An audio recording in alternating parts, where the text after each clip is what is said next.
Hey everybody, hope this is coming through alright. This is my temporary video setup while I get my studio put together. As you can see, it's a work in progress. But I think it's too important to keep things to yourself these days. We have so much going on in this world and so many perspectives, and it's so easy to reach out to people. And we need to start reaching out to people because everyone's getting a little crazy. 2020 is a little crazy. I'm just a sconce, just a little bit. I want to talk about my Walkaway story, as you can see on the board. I was a default Democrat, as Adam Krigler from formerly of Timcast IRL, now of Adamcast IRL, put it. I live in Maryland. It is deep blue. It's so blue that I don't even think people even consider going Republican here. I mean, this is Bethesda. You know, we have Bethesda, we have Baltimore, we have pretty much the suburbs of Washington D.C. Right? And remember Bethesda? That was the place where all the old people were kneeling to BLM back in was it April? I don't even remember. No, that was before then. See, this whole year has gone by in 10 days, and 10 years worth of things have happened. Right? My journey started with Ahmaud Arbery, actually. Now, I didn't like police shootings. I'm very sympathetic to Freddie Gray. I think what happened in Baltimore is terrible. It doesn't surprise me if you know the history of the Baltimore Police Department.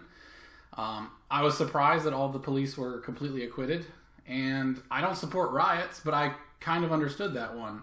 That was 5 years ago, and Baltimore still hasn't recovered. So I also understand the weight and the consequence of riots. I feel like you shouldn't need to be told that riots have terrible consequences, but apparently we do. That's all right. We all have to learn one way or another.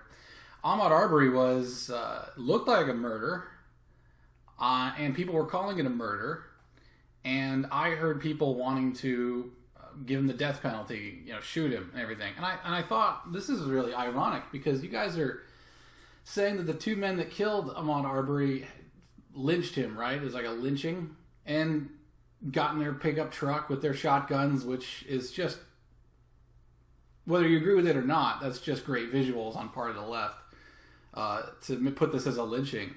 And I was like, you guys are getting ready to do your own lynching. You guys are saying you want the death penalty now before justice. I was still a Democrat back then. I was just saying, hold on, pump the brakes. Why don't we just let this go through the court system? Make sure everything's on the up and up, have appeals ready, if we have to keep running this through, you're going to run it down and we're going to get proper American justice through the legal system, right? And that wasn't enough for a lot of people. That was probably my first actual walkaway moment, but I didn't know what walkaway was, and I didn't want to become a Republican. I didn't consider myself a conservative either. I was more of a libertarian-leaning Democrat. By osmosis through the laundry list persuasion technique of just constantly getting information. I thought Trump was bad just because everyone kept saying it. If everyone agrees, I mean, how can everybody be wrong? Well, here we are in 2020. That was my first start. COVID hit, and that was the mind virus. Everything changed when COVID hit. And that's when I started watching Tim Pool. That's when I started grabbing information from everybody. Because not only was I a default Democrat, I'm also an engineer. Those are my 4 patents. That's like at least 80 grand worth of investment right there for patents that I have awarded to me. And I'm very analytical with data. Very analytical. And I understood that China, and how disease outbreaks work based on, previous disease outbreaks. So this is real early on. I'm talking like January, February. I was aware of coronavirus in November when the first cases popped up, because I take this stuff very seriously, especially my family being from Southeast Asia. We're all from Indonesia, right? You got to be concerned when someone says disease, because those things spread quickly. And that's what coronavirus's specialty was. So when Donald Trump closed travel to China, I said to myself, I don't like the guy, but that just makes sense. And everybody else had something to say about it. They called it racist and xenophobic to close down travel to the epicenter of a global pandemic. What? Really? not only that, but they were saying to go to Chinatown, go to the theater. And I was like, you've got to be kidding me.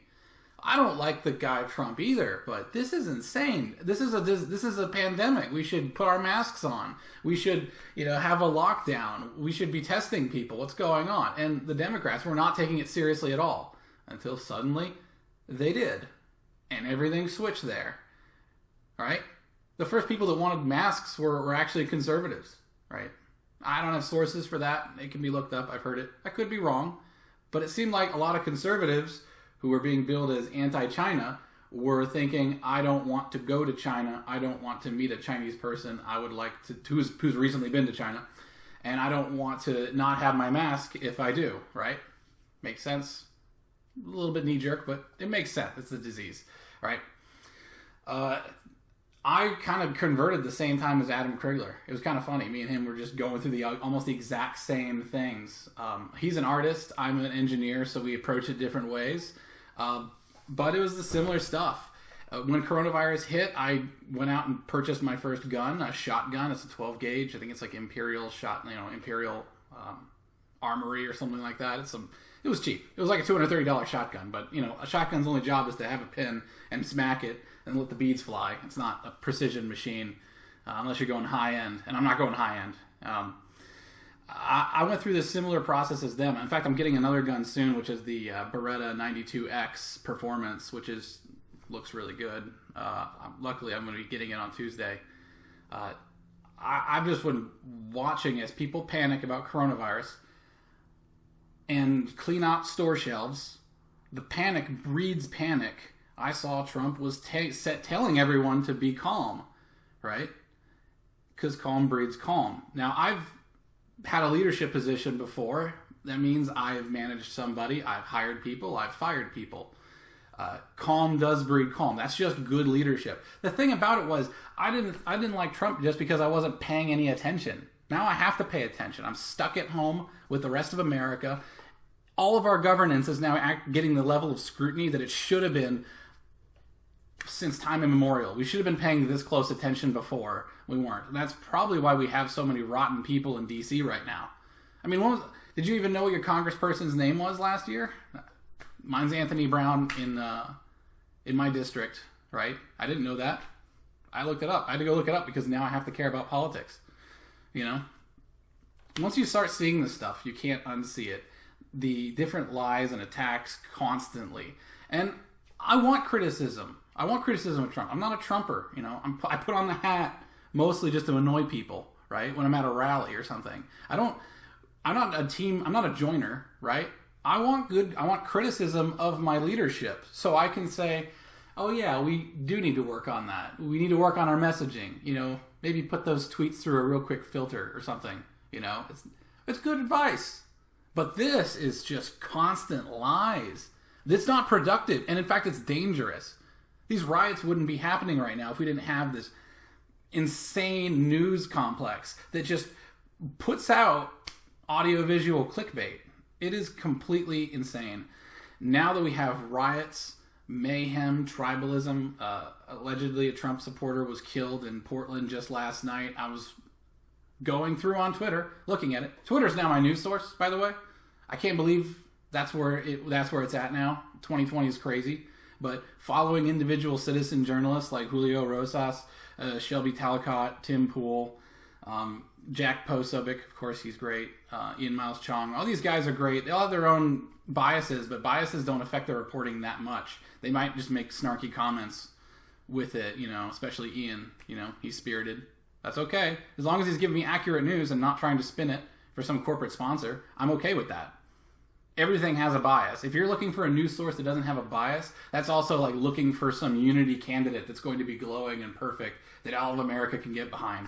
All right? That's not going to happen. People have faults. You got to make a decision on which faults you're okay with and which ones you're not okay with. And you can't just constantly criticize the other ones, the other side, right? And that's what critical theory from like the Marxist critical theory is all about. And that is what is driving our news cycle. That is what's driving our politics right now. That's what's driving BLM. That's what's driving everybody. What I see right now is the conservatives are just taking care of their own house. They're not criticizing anybody. really. They just mind their own business. They might just say, oh, that's pretty silly. I wouldn't do that. But whatever, I'm just going to manage my business. Whereas everybody on the other side is so into everyone's business that they're getting people fired and canceled. We've got a psychological ailment that is affecting our entire country, right? I'm walking away. I'm not necessarily a Republican either. They could switch. I was a Democrat before, back in the Bush years.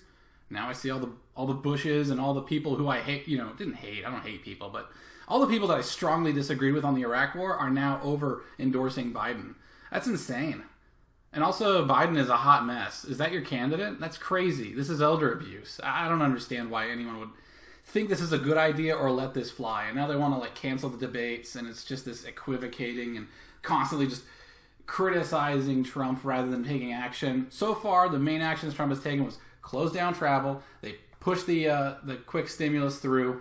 He has been getting ventilators and masks to people quite a bit. He is optimistic, which is what keeps your economy going. If your leaders starts freaking out, then your economy falls apart.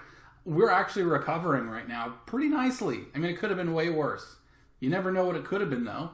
As an engineer, right? I'm an engineer. You cannot know what something is going, what one path would have taken, where one path would have taken you versus another path, right? I've got an inkling, though, about where one path is taking me. So therefore, walk away. I'm out. I can't do it.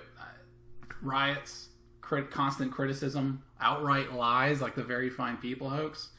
People believe this stuff, and I get physically threatened for supporting Trump. Why? How is that okay?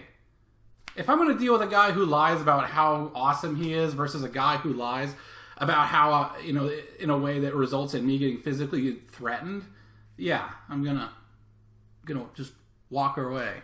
You gotta be kidding me. Do better, Democrats. Next time, 2024. Peace.